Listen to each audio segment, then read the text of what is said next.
Hey, Eric Sider here. It is long overdue for an update on the garden.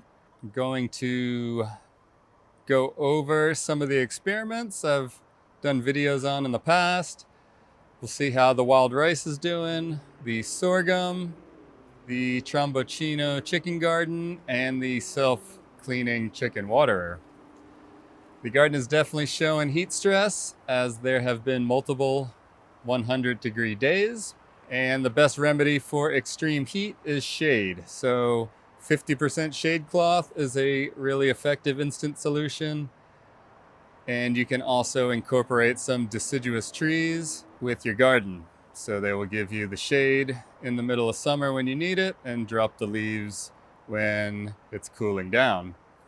You can also choose nitrogen fixing trees that you can pollard at head height. You can use those trimmings for high nitrogen mulch.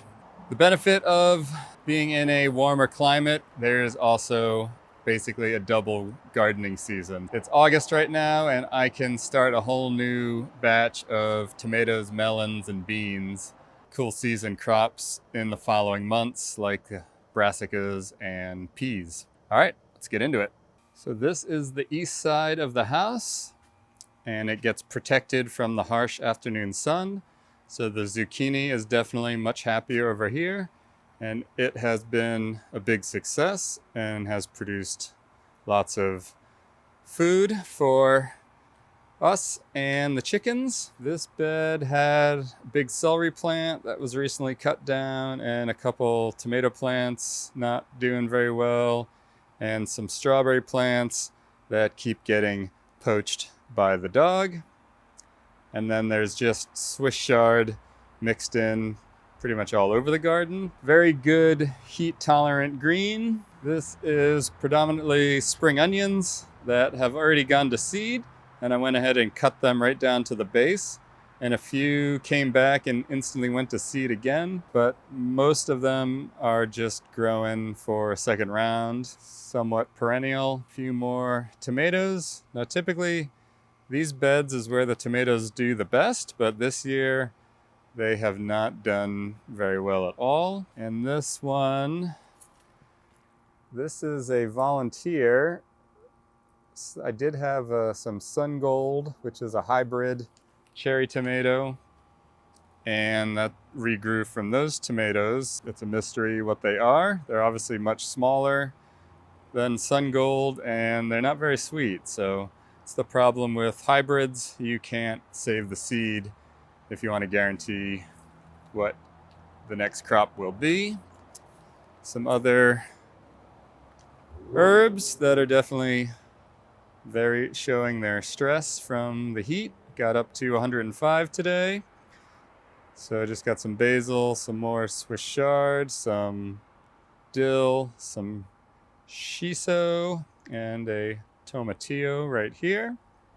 Definitely going to need to jump on the watering after I'm finished filming. Now these beds over here, some very sad looking mint. These were one of the first things I planted when I got here, and I should have known better. So this is probably the worst the worst spot for mint because it gets hit with all the afternoon sun. So I'm going to be digging these up and transplanting what I can, and then redoing this bed. All along this fence, I did try to sneak in another round of peas, but it just got too hot and they all just got really sad. I think come October is when the fall timing for peas will be. This is what a lawn looks like in the Mediterranean climate when you don't water it, and you also have a dog playing fetch on it constantly. Basically, it's a big dust patch, and I threw down some wood shavings just to keep it somewhat clean and cut down on the dust. There is some Bermuda grass creeping along here, but it all looks pretty sad, and honestly, it's not something I really want to waste water on. Now this is the kind of perennial wild eco strip. So I got a whole bunch of stuff planted in here. It got lemongrass, daylily, tulips and daffodils. There's sweet potato, some ginger planted in there, some agapanthus, more lemongrass. There's lemon balm, yarrow, lemon verbena, mint, a couple different kinds of mint, some strawberry, some comfrey, and then on the other side there's asparagus, calendula, some bell peppers, some heritage pepperoncini pepper, talk about in a second, and I think that's about it.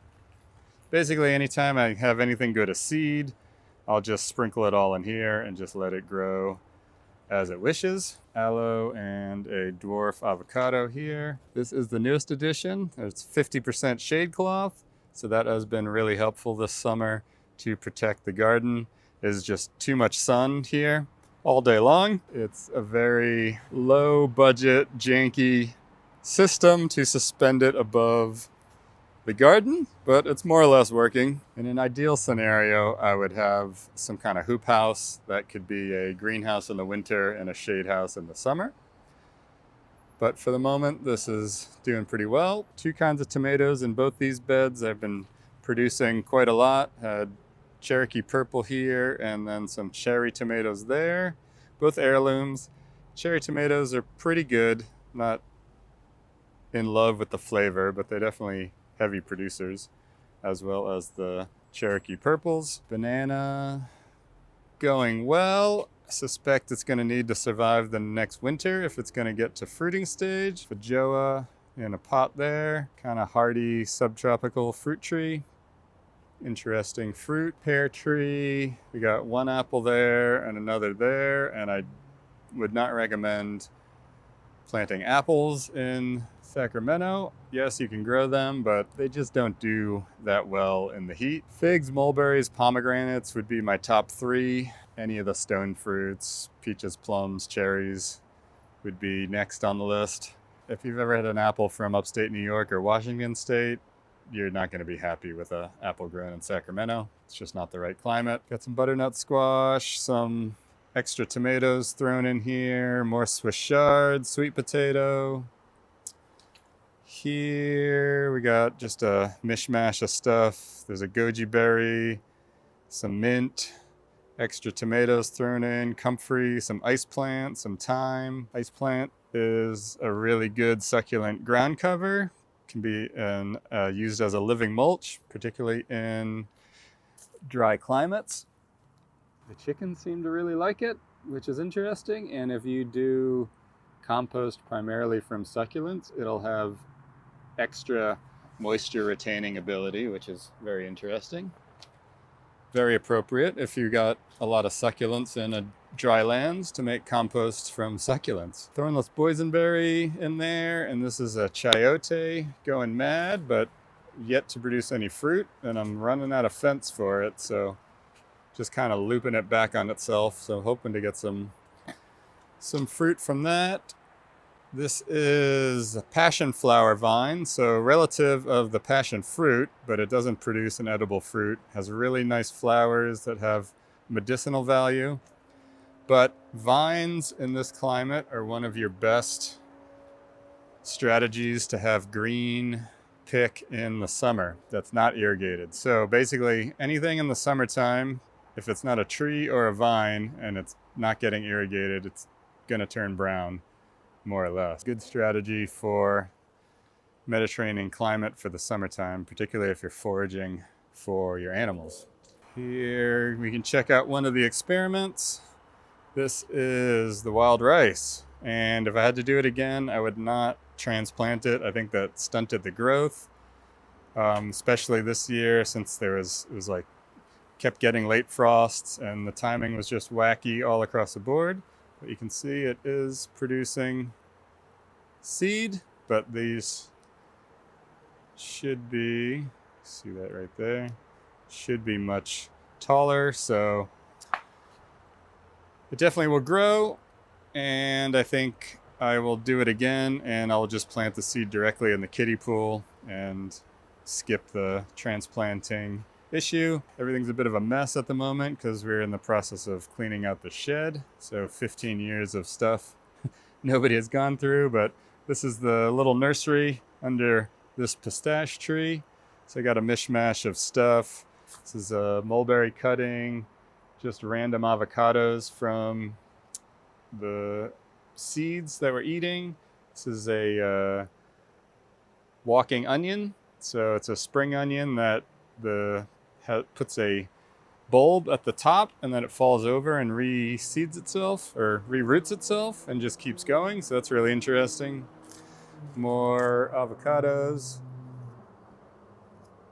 passion fruit. And so basically these are just all an experiment. I'm just going to, it cost me nothing. We're eating the avocados. I got the pit, just throw it in some soil and it sprouts. So I'll see if I can do some guerrilla gardening with those and get some volunteer avocado orchard going. I got sea berries, another passion fruit, Korean tea plant. Let's see, some golden raspberries, some wisteria, a really vigorous nitrogen fixing vine. That would be a very good vine crop for biomass in this climate. Here just planted up some more honey, some cantaloupe for another round.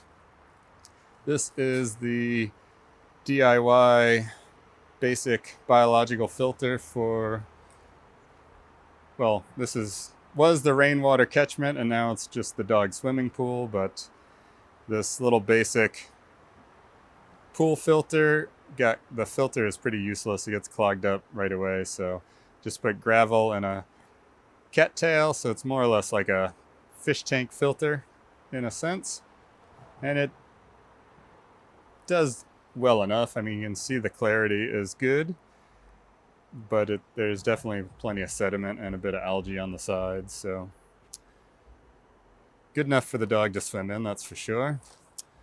Let's see, got some citrus rootstock trugging along, some ginger, just from organic ginger from the store, some geranium, more ginger here, moringa going well. So this doggy crate is for the chickens.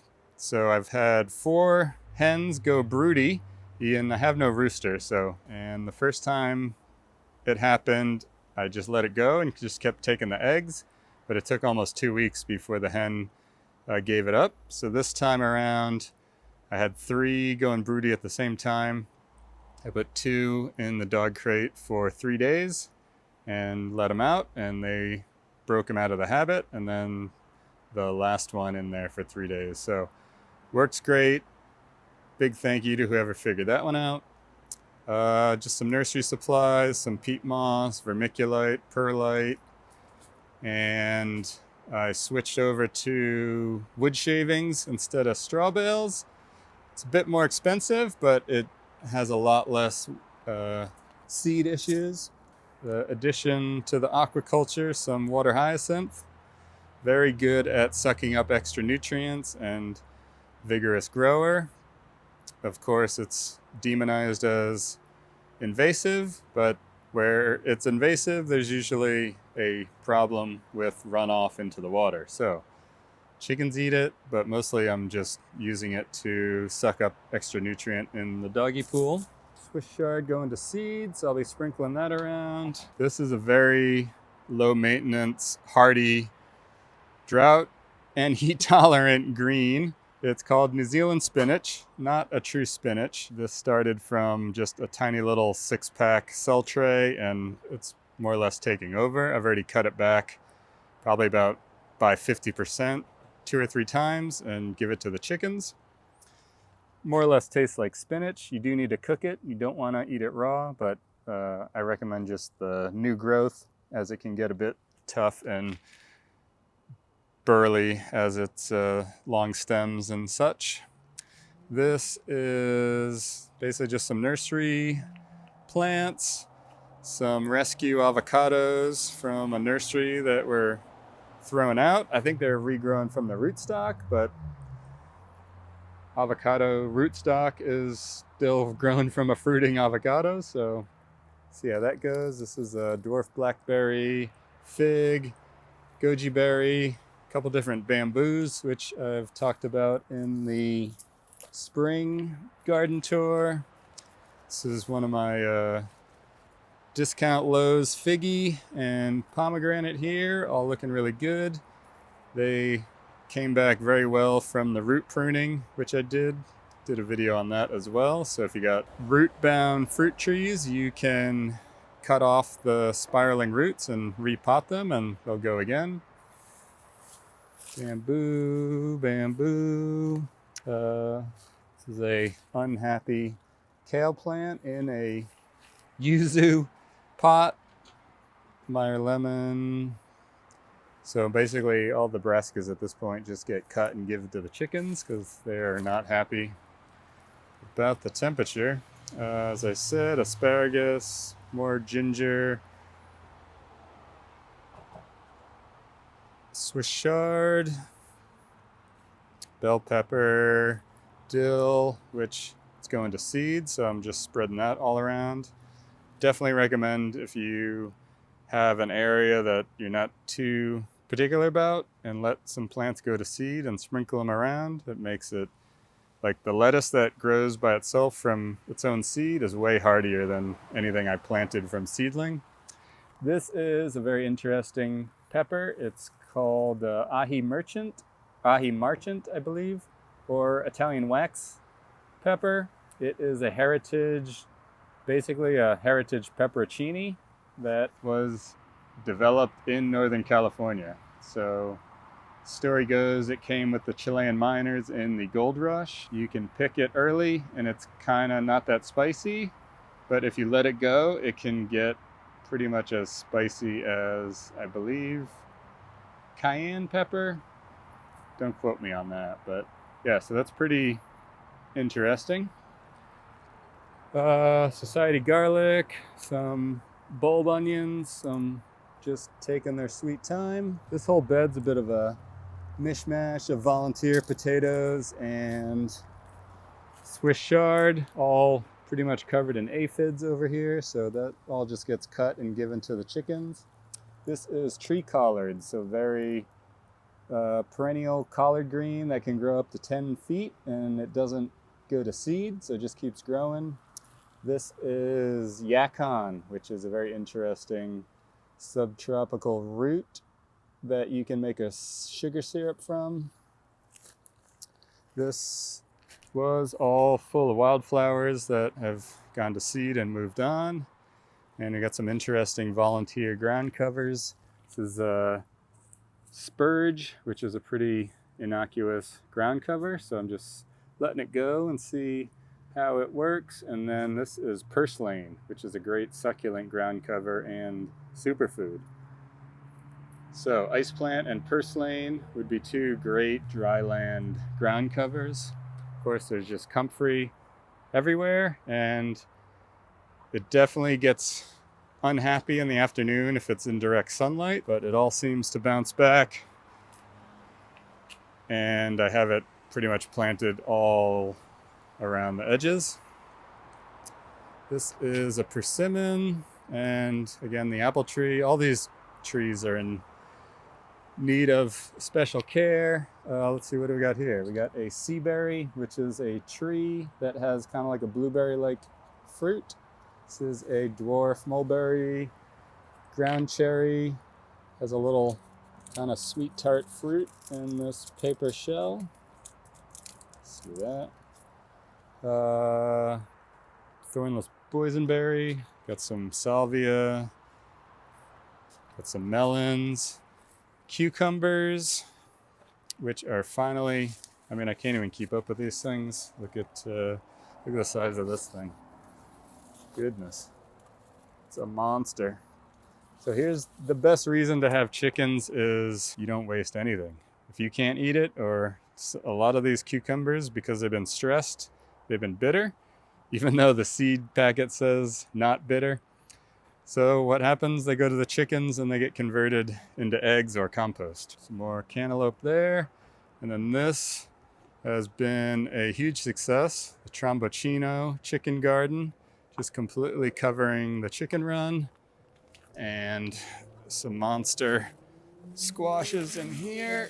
See this sucker. So the great thing about the Trombocino is you can pick it when it's green, and eat it like a summer squash, or you can let it grow and then it kind of turns into a long storage winter squash. So awesome thing to grow for, particularly for your animals. Got some scarlet runner beans, which not too great. I mean, it's only a few beans per pod, and they really didn't produce that many pods. The sorghum is just starting to fall over in the past week. I think it's just basically the heads are getting ready to harvest, and this is just a fun little experiment. I mean, it provided shade for the chickens. The roots are going to break up this clay soil, and then obviously I can feed the seed heads to the chicken. I'll probably save a bit of seed just to grow it again, and then obviously the stalks go to the compost. But what's going to go there in the winter, I got this fig tree I dug up. It was actually growing for 2 years, and I needed to move the chicken run to gain access back there. And I said, well, let's see what happens. So I was able to get up most of the roots and popped it in this extra wheelbarrow bin and covered it with compost and mulch. And it definitely got stressed, dropped all its leaves and some of the tips of its new growth, but it's all bouncing back. It's a nice, good looking calamansi recovering from the winter. Let's go check out the chicken waterer. So this is a 40-gallon stock tank, and I got 11 birds.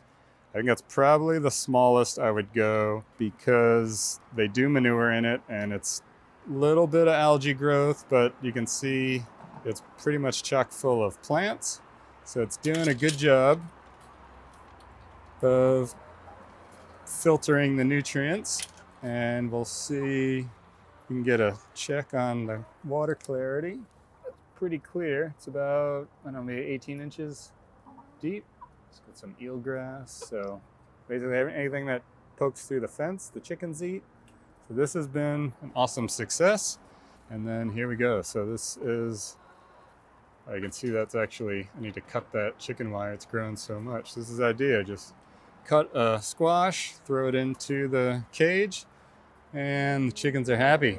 This has been a very convenient addition, the deer feeder. So this gives, the chickens are still on their half rations of commercial feed.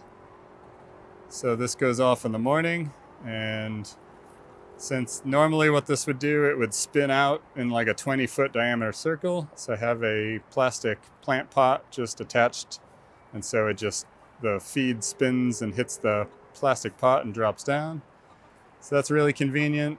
It's a lot easier to have somebody manage the system when they don't have to feed the chickens. So if I'm not here giving them forage every day to make up for the other half portion of food, I can just bump up the timing on the feeder, and then they'll just get a full portion of feed. So there are some benefits to sticking with commercial feed.